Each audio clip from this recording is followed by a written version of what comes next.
Hello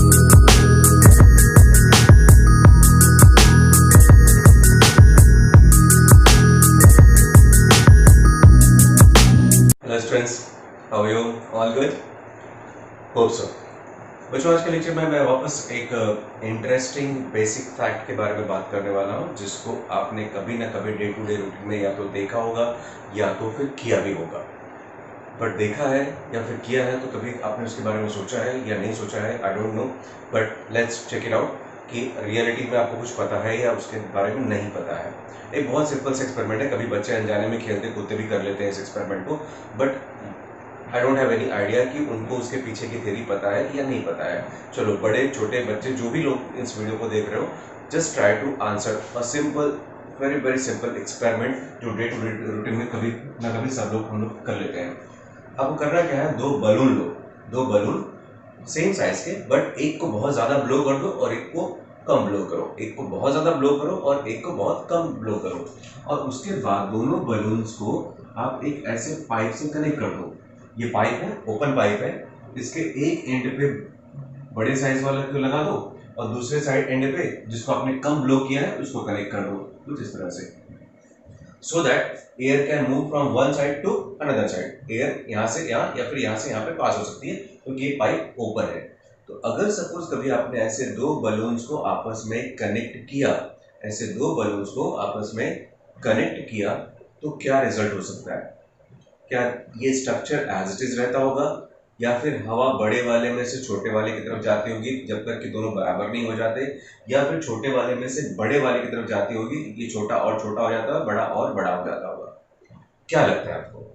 अगर कभी आपने एक्सपेरिमेंट ऐसा किया है या फिर देखा है, कभी कभी कुछ एक्सपेरिमेंट जाने अनजाने में भी हो जाते हैं, जाने अनजाने में भी हो जाते हैं, तो चलो 5 सेकेंड 10 सेकेंड ले लो, आप सोच लो कि क्या रिजल्ट होता होगा अगर इस तरह से हमने दो बलून्स को आपस में कनेक्ट किया। तो छोटी मोटी खेलने कूदने की चीजें हैं, बच्चे आपस में कभी कभी लेके खेलते भी रहते हैं, मजाक मजाक में इसमें अनजाने अनजाने में कर भी लेते हैं एक्सपेरिमेंट।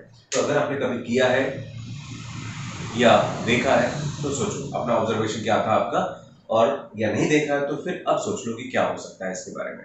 ठीक है, क्या हो सकता है ऐसे में? ये हवा का फ्लो बड़े से छोटे में जाएगा या छोटे से बड़े में जाएगा, या दोनों स्ट्रक्चर एज इट रहेंगे? वीडियो पॉज करके आराम से प्रोसेस से सोच लो, फिर वापस वीडियो प्ले करके देख लेना मेरा आंसर। सोच लिया? अब देखो, आई एम डैम श्योर 99% लोगों ने यही सोचा होगा कि हवा का फ्लो बड़े वाले में से छोटे वाले की तरफ जाएगा, like this way, so that the smaller one increases in size, और ये फ्लो तब तक चलता रहेगा जब तक कि दोनों इक्वल नहीं हो जाते। राइट है? झूठ मत बोलना, ये आपने सोचा होगा, बट रियल प्रैक्टिस में ऐसा नहीं होता। जैसा हम सोचते हैं वैसा कभी होता नहीं है। क्यों नहीं होता? क्योंकि आपको उसके पीछे का साइंस पता नहीं होता है। रियल प्रैक्टिस में क्या होगा? रियल प्रैक्टिस में ऐसा होता है, हवा का फ्लो छोटे वाले में से बड़े वाले की तरफ जाएगा और छोटा वाला श्रिंक होके और छोटा हो जाएगा, बड़ा वाला और बड़ा हो जाएगा। ओ माय गॉड, आप तो सरप्राइज रह गए। करेक्ट ना? ऐसा कैसे हो सकता है? ऐसा ही होता है। अगर आपको जानना है कि ऐसा क्यों होता है तो इसके लिए आपको ये पूरा वीडियो देखना पड़ेगा और Laplace law for spherical membrane को समझना पड़ेगा। तो चलो स्टार्ट करते हैं, what is Laplace law for spherical membrane, और उसको समझने की कोशिश करते हैं। थोड़ा पेशेंस रखो, मजा आएगा। लैपलेस ने भी ये एक्सपेरिमेंट कभी परफॉर्म किया और एट द एंड उसको पता चला कि यार ऐसा क्यों हो रहा है। काफी कुछ सोचने के बाद उसको ये समझ में आया कि जब भी हम, अगर हमारे पास कोई स्फेरिकल मेम्ब्रेन है, स्फेरिकल मेम्ब्रेन मतलब मैं अगर बबल की बात करूं या ड्रॉप की बात करूं, कुछ भी ऐसा एक स्ट्रक्चर जो बबल या फिर ड्रॉप, तो उसके जो अंदर का प्रेशर होता है late it B P I, और बाहर का जो प्रेशर होता है पी ओ, उसमें डिफरेंस होता है। अंदर के प्रेशर और बाहर के प्रेशर में स्लाइटली डिफरेंस होता है, और अंदर का प्रेशर थोड़ा सा ज्यादा होता है कंपेयर टू इनसाइड। अब थोड़ा सा ज्यादा का मतलब मैं बहुत थोड़े से ही बात कर रहा हूँ, ऐसा नहीं बहुत ज्यादा प्रेशर होता है, डिफरेंस होता है, बहुत ज्यादा प्रेशर डिफरेंस होगा कि बबल या ड्रॉप ऑटोमेटिकली ऐसे ब्लो होता रहेगा, but it's a minute difference, और उस माइन्यूट डिफरेंस की वजह से ये जो लेयर होती है वो स्लाइटली ऐसे इंक्रीज होना चाहती है। क्या होना चाहती है? इंक्रीज होना चाहती है। अब ये जो प्रेशर का डिफरेंस है, अंदर के बाहर के प्रेशर का जो डिफरेंस है, P I minus P O, जो डिफरेंस आएगा P I minus P O, इसको बोलते हैं एक्सेस प्रेशर, और यही एक्सेस प्रेशर रिस्पॉन्सिबल है आपके उस एक्सपेरिमेंट के रिजल्ट पे। तो चलो देखते हैं कि एक्सेस प्रेशर किस पे डिपेंड होता है, ये एक्सेस प्रेशर किस फैक्टर पे डिपेंड होता है, और फिर ब्लो हवा का बड़े से छोटे में ही क्यों गया, छोटे में से बड़े में क्यों, सॉरी छोटे से बड़े में क्यों गया, बड़े वाले में छोटे वाले में क्यों क्यों नहीं गया। ठीक है, तो इसके लिए हम लैपलेस लॉ का एक छोटा सा डेरिवेशन डिराइव करेंगे, उस डेरिवेशन के बाद अपने आप आपको समझ में आ जाएगा कि ऐसा क्यों हुआ। तो let's check it out, what is the derivation one of the very important question from board point of view और entrance point of view questions। तो सपोज करो कि मेरे पास एक स्फेरिकल मेम्ब्रेन है जिसका इंटरनल प्रेशर पी आई है और इसका ऑलरेडी रेडियस आर है। ठीक है, रेडियस आर है, इंटरनल प्रेशर उसका पी आई और एक्सटर्नली प्रेशर है पीओ। जैसा मैंने बताया there is a slight difference between internal and external pressure. Internal pressure हमेशा ज्यादा होता है कंपेयर टू एक्सटर्नल, तो जब अंदर से प्रेशर ज्यादा है तो डेफिनेटली अंदर का प्रेशर साइज बड़ा करने की कोशिश करेगा। सपोज करते हैं कि इस एक्सेस प्रेशर की वजह से साइज थोड़ा सा इंक्रीज होता है, late it B this is the new size of the membrane जो स्फेरिकल। अब साइज जो इंक्रीज हुआ है वो इतना इंक्रीज हुआ है डेल्टा आर। ठीक है, so as PI minus PI is greater than PO, तो डेफिनेटली यहाँ पे एक्सेस प्रेशर होगा। तो उस एक्सेस प्रेशर को हम मेजर कर सकते हैं कैसे, excess pressure will be equal to PI minus PO। अब इसी एक्सेस प्रेशर की वजह से मेम्ब्रेन का साइज बढ़ना स्टार्ट होता है। सपोज करो कि ये माइक्रोस्कोपिक लेवल पे स्लाइटली इंक्रीज हुआ, कितना इंक्रीज हुआ, डेल्टा। तो पहले का ये मेम्ब्रेन है, नया मेम्ब्रेन है, इसका ये रेडियस r प्लस डेल्टा। तो सरफेस एरिया में फर्क होगा, डेफिनेटली पहले एरिया कम रहेगी, बाद में एरिया बढ़ेगी। तो इसकी ओरिजिनल एरिया कैलकुलेट करते हैं या इनिशियल एरिया। इनिशियल एरिया, ये पूरा डेरिवेशन मैं विद रिस्पेक्ट टू ड्रॉप कर रहा हूं, याद रखना with respect to drop. Initial area let it be A1, इसका एरिया क्या आएगा, area of drop 4 pi r square, तो it will be 4 pi r square like this way. ये इसका इनिशियल एरिया है। बट जैसा कि पता हमें मैंने बताया एक्सेस प्रेशर की वजह से साइज इंक्रीज होगा, तो इसका नया रेडियस बन जाएगा r plus delta r। Radius बड़ा हुआ तो कॉमन सेंस से एरिया भी बढ़ेगा। तो फाइनल एरिया की बात कर लेते हैं। Final area due to that excess pressure will be A2, और A2 में क्या आएगा 4 पाई, रेडियस आएगा r plus delta r the whole square. चलो इसको ओपन कर लो, A2 इक्वल्स टू 4 पाई, ये हो जाएगा r square plus 2r delta r plus delta r का होल स्क्वायर। ब्रैकेट ओपन कर लो, A2 equals to 4 pi r square plus 8 pi r delta r plus 4 pi delta r square. ये आपका step number 1 और ये आपका step number 2। Surface area increase हुआ है, यस डेफिनेटली इंक्रीज हुआ है। तो कितना इंक्रीज हुआ है वो भी निकालो, कितना इंक्रीज हुआ वो कैसे निकालेंगे, final area minus initial area. तो चलो वो कैलकुलेट कर देते हैं। For increase in area, increase in area will be given by final minus initial. अगर आप फाइनल माइनस इनिशियल का डिफरेंस निकालोगे, फाइनल एरिया आपका ये है 4 pi r square 8 pi r delta r plus 4 pi r delta r square, इसमें से इसको माइनस करो तो 4 पाई r स्क्वायर को खत्म कर देगा, बचेगा आपके पास सिर्फ इतना, कितना 8 pi r delta r plus 4 pi delta r square. इसको मैं ले लेता हूँ स्टेप नंबर 3। अब इसमें भी देख लो, जैसा मैंने बताया आपको, ये जो डेल्टा r है ये बहुत बड़ा नहीं होता है, इट्स अ माइक्रोस्कोपिक लेवल का इंक्रीज।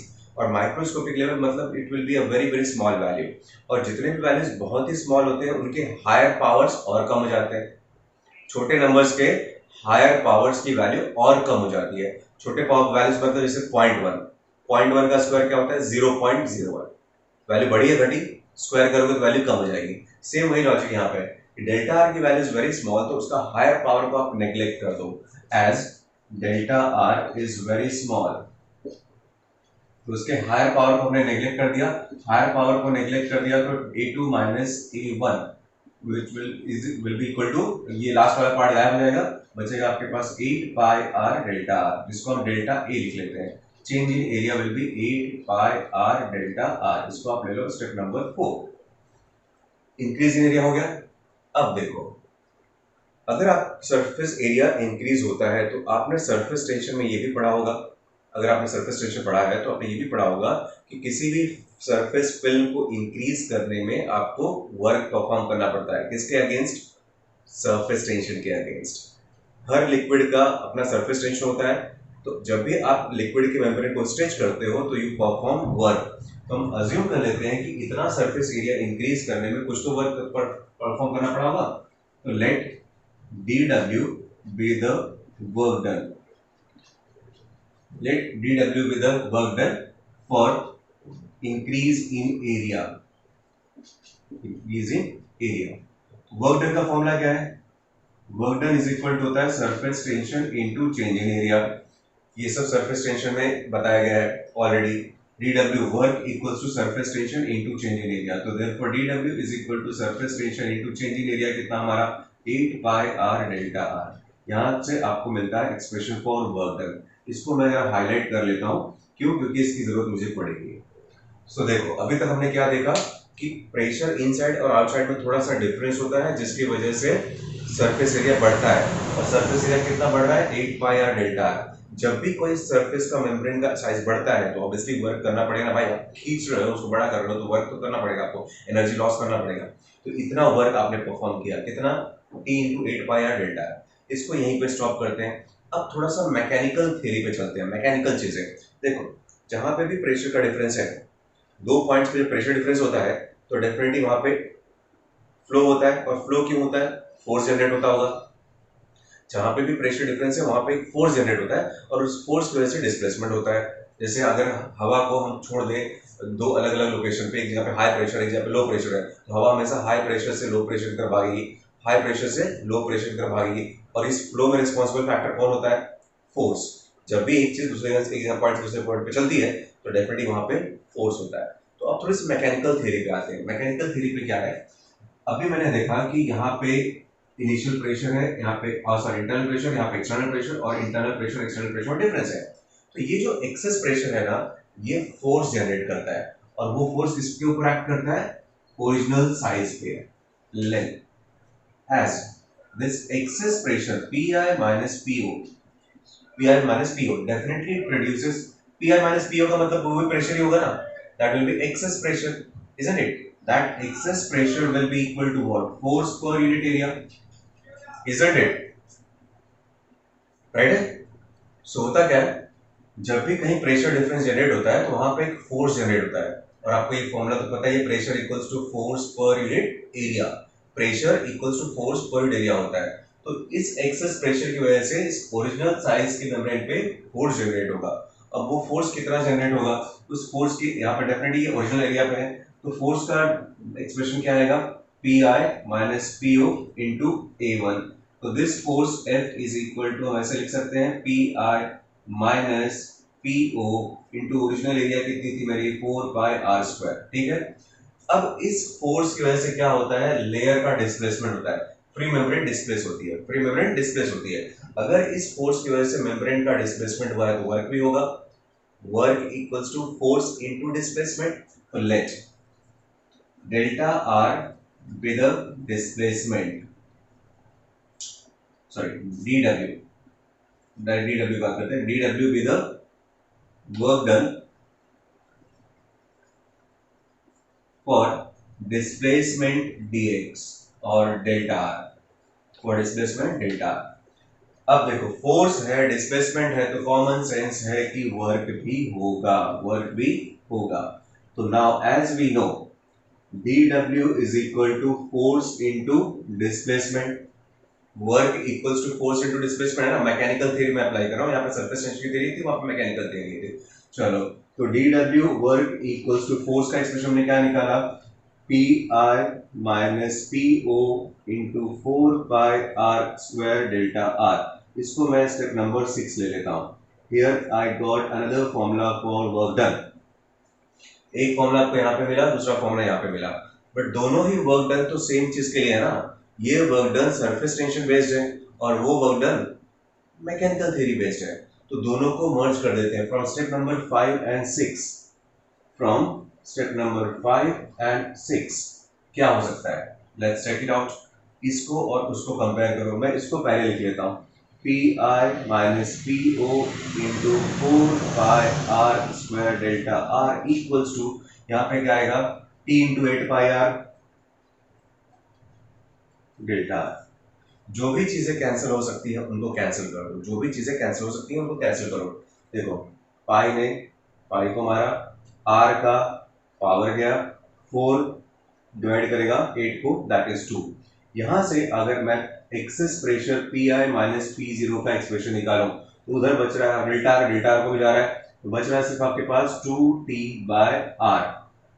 क्या बच रहा है, 2t by r, so called excess pressure. तो क्या बचा आपके पास, एक्सेस प्रेशर का expression, excess pressure is equal to 2t by r. देखो यही, इसी लॉ को बोलते हैं Laplace law for spherical membrane. जैसा कि आपको पता है किसी भी गिवन लिक्विड का जो सरफेस टेंशन होता है वो कांस्टेंट होता है, for a given liquid surface tension constant होता है। तो एक्सेस प्रेशर फिर किस पे डिपेंडेंट है, excess pressure is inversely proportional to R. This excess pressure Pi minus Po is inversely proportional to R. मतलब जिसका रेडियस कम रहेगा जिस मेम्ब्रेन का, वहां पे एक्सेस प्रेशर ज्यादा होगा, और जिसका रेडियस ज्यादा है वहां पे एक्सेस प्रेशर कम होगा। Got it? कोई डाउट नहीं होगा आपको इस प्रूफ में। Excess pressure is inversely proportional to radius. अब मैं आपको वापस लेके चलता हूं उस एग्जाम्पल पे जहां पर से हमने स्टार्ट किया था। जिसको भी डेरिवेशन कॉपी करना हो वीडियो पॉज करके पूरा डेरिवेशन कॉपी कर सकते हो। अब मैं आपको लेके चलता हूं उस एक्सप्लेनेशन पे कि हमारा जो एक्सपेरिमेंट जहां से हमने स्टार्ट किया था वो रियल में ऐसा क्यों हुआ, जैसा आपने सोचा था वैसा नहीं हुआ। देखो हमने क्या बताया था कि हमारे पास दो मेम्ब्रेन्स हैं, दोनों कनेक्ट हैं एक पाइप से, यहाँ का रेडियस ज्यादा है और यहाँ का रेडियस कम है, ठीक है। लेट इट बी R1, ये है R2, ठीक है। दोनों के रेडियस अलग है, R1 ग्रेटर देन R2 है, but according to that relation excess pressure, अगर मैं इसके अंदर बाहर का प्रेशर और इसके अंदर बाहर का प्रेशर का डिफरेंस निकालूं, दोनों का बाहर का प्रेशर तो सेम ही होगा, कॉमन प्रेशर P हो, बट यहाँ पे इंटरनल प्रेशर PI1, यहाँ पे रहेगा internal pressure PI2। As per this theory अगर ये प्रेशर का डिफरेंस आप निकालोगे तो डेफिनेटली यहाँ का प्रेशर कम होगा और यहाँ का प्रेशर ज्यादा होगा। क्यों? क्योंकि pressure is inversely proportional to radius और excess pressure is inversely proportional to radius. तो जिसका रेडियस ज्यादा है वहां का प्रेशर कम हो जाएगा। मतलब अगर मैं इस साइड का प्रेशर इनसाइड 1 माइनस PO, ये इसका एक्सेस प्रेशर फर्स्ट का हो गया, और इसका प्रेशर इनसाइड 2 माइनस PO, इसका एक्सेस प्रेशर 2 का हो गया। क्योंकि इसका रेडियस ज्यादा है तो इसका एक्सेस प्रेशर ज्यादा होगा, इसका एक्सेस प्रेशर ज्यादा होगा। और हर चीज जो फ्लो हो सकती है, हर चीज जो फ्लो हो सकती है वो हमेशा हाई प्रेशर से लो प्रेशर की तरफ भागती है, हाई प्रेशर से लो प्रेशर की तरफ भागती है। तो हवा कहाँ जाएगी, कहाँ जाएगी हवा, हाई प्रेशर से लो प्रेशर की तरफ, एंड एज ए रिजल्ट आपका मूवमेंट होगा ऐसा भी। तो होगा क्या रिजल्ट, छोटा वाला श्रिंक होके और छोटा हो जाएगा, बड़ा वाला और बड़ा हो जाएगा।